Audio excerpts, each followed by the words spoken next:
欢迎来到明星新闻中国渠道，点击订阅频道，不要错过当天最热门的新闻。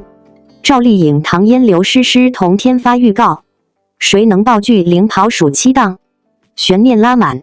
3支预告片，24小时播放量破亿，网友辣评刷屏。85花团建日直接变翻车现场。双引号，当赵丽颖的造成者，唐嫣的独身女人，刘诗诗的醉梦同天甩出预告片，火药味蹭蹭上来了。谁光看预告就爆香十足，谁又悬得让人捏把汗。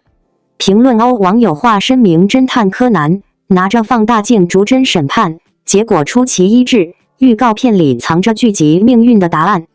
赵丽颖这次真叫扬眉吐气，刚刚拿下飞天、金鹰双视后，造成者立刻给她抬轿子，金鸡、百花影帝黄晓明甘当绿叶，以示戏骨朱媛媛留下惊艳客串。预告片一开头，80年代的尘土味儿混着汗味儿扑面而来，说的是浙江龙岗的真实故事。赵丽颖演的基层干部李秋平，带着一帮泥腿子在滩涂上硬生生造出一座城。一群人，几把铁锹，袖子一卷就是干，够燃吧？偏偏这剧不按套路出牌。你以为是苦大仇深的奋斗史，结果李秋平为了要钱找领导，嘴巴一撇，眼泪吧嗒掉。旁边黄晓明眼珠子滴溜溜转着使眼色，领导直接笑喷：你俩该去剧团啊！这包袱抖得又响又自然。看完预告谁不喊一句妙啊？又燃又逗还特接地气。李秋平带大火烧砖头、扛钢筋的画面热火朝天，烟火气冲得满屏都是。更别提剧中出现的朱媛媛，几分钟片段，她把高雪梅演得整个人都发着光，那是角色该有的精气神。造成者踩得准，上面搁张人民城市人民舰，背后站着浙江真事改编护体。赵丽颖刚凭风吹半夏爆过一回，现在预告片一出，这剧爆香已经捂不住。唐嫣在独身女人里支棱起来了，繁花里汪小姐那股子飒劲儿她延续下来了。告别恋爱脑傻白甜，这位85花里的大姐大，肉眼可见的状态回春。预告片从头到尾裹着有钱滤镜，上海滩精致夜景，高级公寓，唐嫣换不停的奢侈外套，就连她端起红酒杯的姿势都像是给品牌拍广告。演的是都市独立女郎司徒明仪，一句我不能接受的是暧昧不清原声台词甩出去，炸得弹幕寒爽。搭档的是赵又廷，当年三生三世整容是演技那位，现在演个都市情种，精英气质熟男范儿直接拉满。一书原著加新力出品，这牌子玫瑰的故事刚打出一片天。唐嫣接这戏算彻底开窍了，明明一把都市时髦精的好牌，非挤在古偶和甜宠里消耗灵气，被吐槽大龄少女那么久。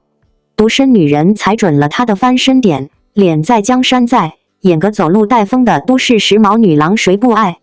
但问题也没藏着，独立女性剧早卷得飞起。一书故事那股调调，看过了真容易审美疲劳。预告里的咖啡厅谈判、天台看风景，多少有点眼熟。这精致饭好吃，能不能吃到大众心坎上？唐嫣赵又廷这对高颜值 CP 的偶像剧基本盘在，但破圈冲爆。网友心里的小算盘打得噼啪响，当风景看没问题，剧情要是虚了，可别怪人半路弃剧。刘诗诗的醉梦一开场，心凉半截。昏暗的破厂房，忽明忽暗的光线，还有刺耳的玻璃碎裂声。预告片刚播10几秒，弹幕就有刷看不懂，剪得稀碎。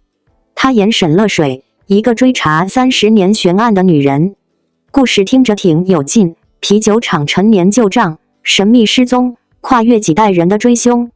问题出在刘诗诗身上，她那口强行憋出来的东北话，配上万年不变的眼神空茫表演法，一开口就被旁边配角抢戏。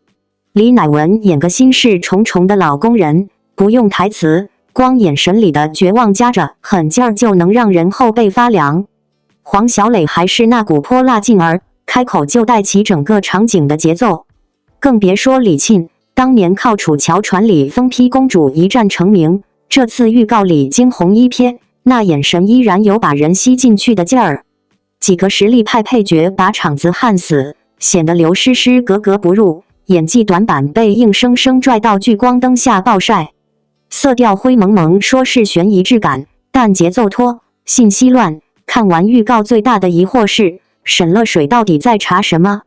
胡先煦烧账本，李乃文往酒里灌不明液体，还有个模糊的指纹证据线索，几个不知道拼不出个想知道看得人云里雾里。悬疑剧玩气氛没错，但预告片都没把核心悬念理清楚。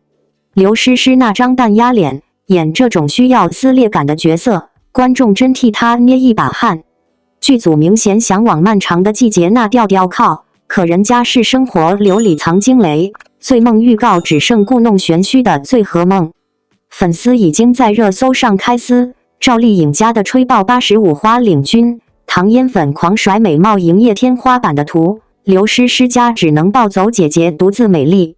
平台数据更是残酷，光看预约量，造成者光速破100万，独身女人紧跟其后，醉梦已经差出一截。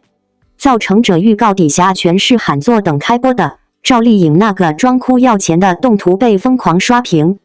醉梦这边倒成了配角安利集中营，李乃文一个眼神能杀人，李沁快把坏人演成艺术正主，刘诗诗反而没啥存在感。预告片就是生死预告，一部好剧需要的配方，预告根本藏不住。演员跟角色合不合拍，故事有没有吸引力，质感够不够抓人。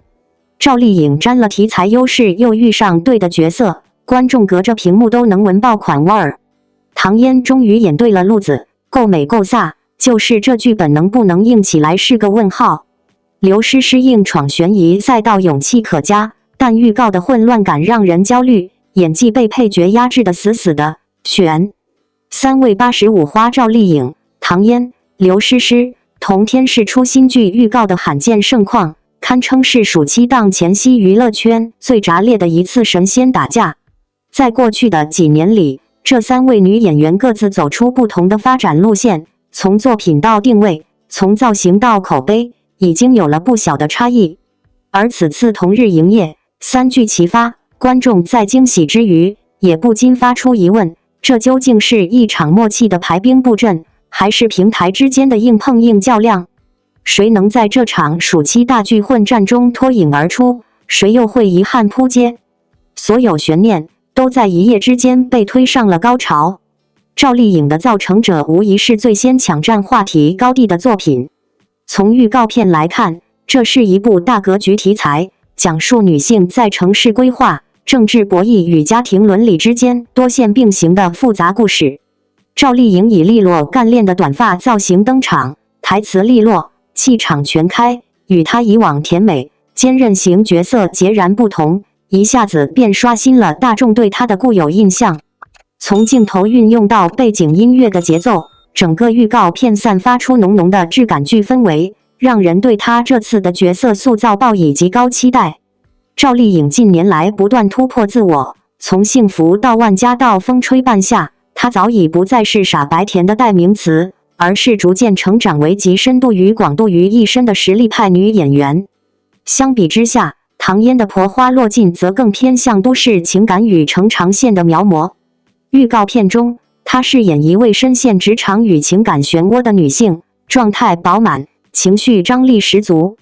不少粉丝表示，这是唐嫣久违的高质量预告，甚至有人惊呼她终于不再演傻白甜了。唐嫣一直以来给人的印象是甜美温婉，但这部剧似乎有意打破她的固有标签，用一场职场与情感的双重拉扯，带观众窥见一个更真实、更复杂的女性形象。如果剧情不拖沓，节奏够紧凑，那么唐嫣很有可能凭此剧实现角色类型的成功转型。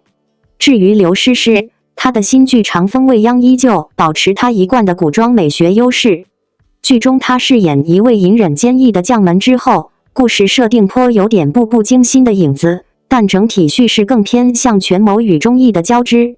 预告片色调沉稳，造型典雅，刘诗诗眼神中透露出的悲悯与坚定，令人不由得再次沉浸在他特有的古典气质之中。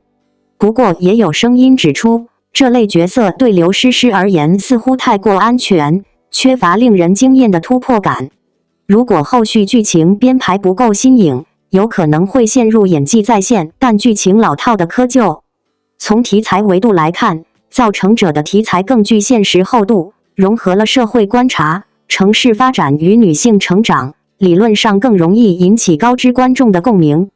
而婆花落尽主打都市情感，受众相对广泛，如果节奏明快，共情力足，易于引爆中青年观众圈层。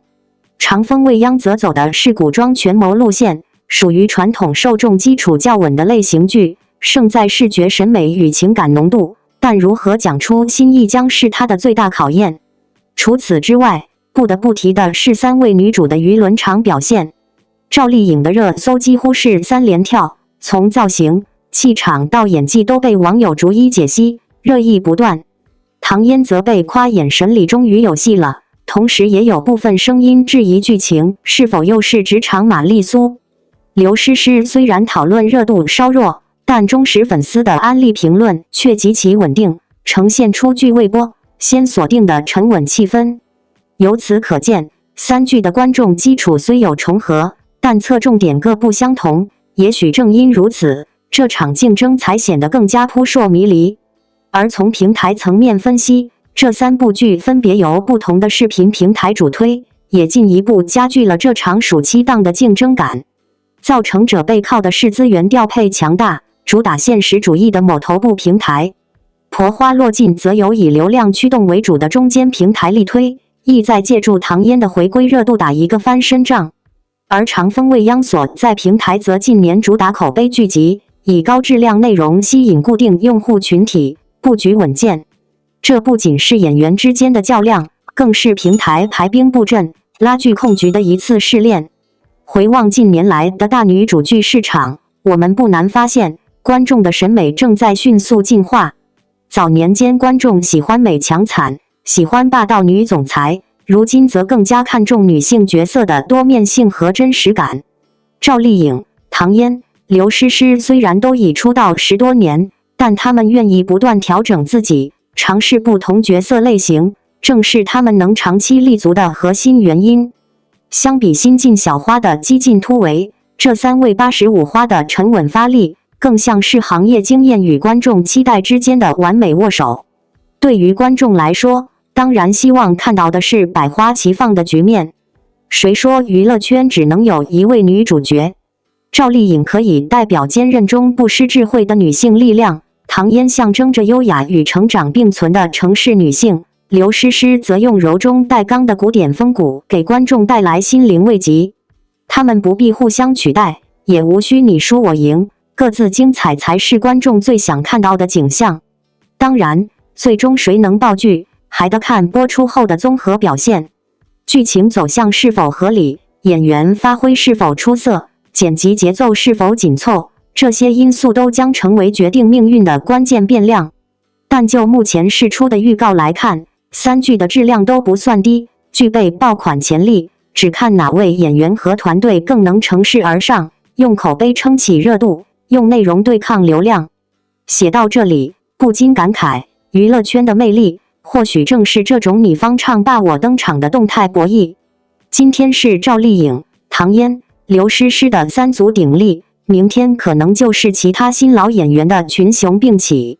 对于观众而言，我们无需站队，只需保持期待与理性，多一点宽容，少一些看谁扑街的快感，把更多注意力放在作品本身、角色呈现与情感共鸣上。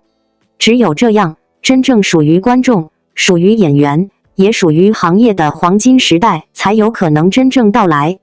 这个夏天，让我们静静观剧，看谁能真正用作品说话，赢得掌声与尊重。不混圈的王一博，一趟雨林雪山探险，竟拿下国际大奖。王一博不靠热搜和综艺，凭借极限纪录片探索心境拿下泰利奖金奖。他亲自挑战玉林、雪山、深海，玩命突破极限，彻底丢掉明星包袱。这次获奖不仅证明了他的实力，更重新定义了艺人的价值，用行动而非炒作赢得尊重。王一博最近又爆了，但这次不是靠热搜，不是靠综艺，不是靠所谓的流量打法，人家直接扛了个国际大奖回来。泰利奖，听过这名字吗？估计很多人都不知道，但业内懂行的人一句话总结：含金量高，门槛还死贵。这奖项是纪录片领域的顶尖奖之一。王一博拿的是金奖，规格很硬，分量也重。问题来了，他凭什么拿？不靠剧本，不靠炒作，全靠玩命。参加了个极限纪录片，探索心境，雨林、雪山、深海，听着就够吓人的地点。他全程亲自上阵，挑战各种近乎极限的体验。不是明星摆拍，不是打光补妆，没剧本也没台词，真的就一个字拼。说实话，圈内这些年最看不上这类节目。明星去探险，能有几个真的敢拼？捞一波人设就跑，观众还以为他们是冒险王。但王一博这次不一样，人家是真的把明星包袱丢了，玩命也算玩出了真心。这节目从头到尾，他没走过任何捷径。雨林里被蚊子咬得脸肿成球，雪山上冻到嘴都紫了，深海潜水还险些失温。有演员敢这么干吗？几乎没有。但王一博干了，还干成了。而且最绝的是，他干这事根本没琢磨转型，就是纯粹想玩，想挑战，想试试自己能走多远。所以这次拿奖，圈内人都挺服气。不少人说他活出了自己，这话不假。毕竟比起那些只会上综艺晒人设的明星，他的选择确实反常。这哥们这些年看透了圈子的套路，演过戏，唱过歌，当过主持，热搜上天天有姓名。流量有了，钱有了，资源也不缺，接下来干嘛？放着稳定的舒适圈，他偏偏要往外跳，要去冒险，要去挑战，要去试探生命的边界。不少人觉得他疯了，毕竟这圈子那么多诱惑，他竟然不稀罕。但事实证明，他赌对了。这次拿奖，不仅证明了他的能力，也重新定义了艺人这两个字。不是靠八卦热搜刷存在感，而是靠行动传递价值。网友在夸他这才是偶像的意义，但也有人说这是新一代明星的套路，不混圈能更久，远离聚光灯反而更红。这话听着有点酸，但细想想也挺有道理。毕竟现在的娱乐圈，明星越来越像流水线产品，长得差不多，演得差不多，综艺里也尬得差不多，拼资源，拼曝光，拼得头破血流，最后还不一定有个好结果。但王一博不一样，他偏偏不按套路走，不靠炒作赢眼球，硬是活成了独一无二。这哥们这几年几乎处于半隐退状态，热搜没了，综艺也基本不上，作品产量少得可怜。按理说，这种明星早该亮了，但王一博亮了吗？没有，反而越来越值钱，越来越稀缺。流量是循环的，口碑却是积累的。他用行动证明了不走寻常路，照样能赢得世界的掌声。这次拿奖就是最好的证据。当然，也有人质疑他是不是刻意避开圈子里的纷争。答案没人知道，但有一点可以肯定，他不喜欢圈里的套路。这是个人选择，也是态度表达。不想用八卦充斥他的名字，不想在流量的泥潭里挣扎。他选择了更纯粹的方式去表达自己。你说这是不是一种聪明？也许吧。但更重要的是，这种选择能激发出一种新的可能，一种对生命的探索，一种对自由的渴望。在这个写字楼小格子里困住大多数人的时代，他的选择确实有点特别。敢跨出舒适圈，才能看到更广阔的风景。网友说的没错，但问题来了，他接下来还能走多远？这种孤狼式的打法能持续多久？是短暂的狂欢，还是长期的自由？谁也给不出答案。但有一点可以肯定，他已经闯出了自己的路。这条路是独特的，也是有风险的。但正因为有风险，才更值期待。在这个流量为王的时代，很多艺人为了保持热度，选择频繁出现在各大综艺、社交平台、时尚活动中，争取曝光，维持存在感，仿佛只有不断营业，才能立足娱乐圈。然而，王一博似乎一直走在一条反其道而行的路上。他不混圈，不炒作，不刻意维护人设，甚至在大众视野中消失了几个月，只为完成一趟极其艰难却意义深远的探险旅程。而就在大家都以为他只是安静的离线时，他却带着一部真实纪录片作品从雨林与雪山归来，轻描淡写地拿下一个国际纪录片奖项，震惊全网。从热带雨林到极地雪山，这样的地理跨度与环境挑战，对于任何一位普通探险家来说，都是极限级别的考验，更何况是一个出生于城市、成长于舞台的艺人。这次拍摄并非走马观花，也不是舒适区的旅游打卡，而是真实的深入人迹罕至的荒野之的，直面自然的残酷与壮丽。在热带雨林中，他经历的是潮湿、闷热、毒虫与未知的潜在危险；在雪山之巅，他面对的是低温、高原反应、体能极限的挑战。所有这一切，王一博都没有回避，也没有演员待遇，而是用实际行动去完成一位探险者、记录者的责任。这部纪录片之所以能拿下国际大奖，原因并不仅仅在于画面精致、节奏得当，更重要的是它展现了一个青年艺人在镜头前毫不做作的真实感。没有剧本，没有滤镜，没有人设，他和整个团队一样，在泥泞中摔倒，在寒风中咬牙坚持，用双脚丈量这片土地，用镜头记录这段旅程。而这种真实、克制、专注的态度，恰恰是当下许多娱乐内容中最稀缺的品质。王一博在纪录片中多次表达：“我不是来演探险者，我是来真的。”这句话或许简单，却能看出他对于这趟旅程的态度，也再次印证了他做一件事就做到最好的处事方式。他没有急着证明自己，却通过默默努力获得了最有力的回应。而这份回应，不是国内的流量榜单，而是国际专业评审对其作品价值的认可。对一位艺人而言，这是难得且珍贵的褒奖。值得思考的是，这次王一博隐身半年式的拍摄与创作，其实也给予我们一种全新的艺人表达路径。他并未用喧嚣维系热度，而是用沉默积蓄力量。他不是频频曝光自己，而是安静打造内容。这种选择看似冷门，但其实更难也更高级。如今在社交媒体泛滥的环境下，太多东西都容易快餐化、数据化，而他却坚持做一个慢下来、扎实前行的内容创造者。这种姿态，也许才是真正属于当代公众人物最理想的样子。对于粉丝来说，这部作品更是一种久别重逢式的惊喜。当我们习惯了在社交平台等来新图、营业照，却久久不见踪影时，或许心里也曾焦急过、质疑过。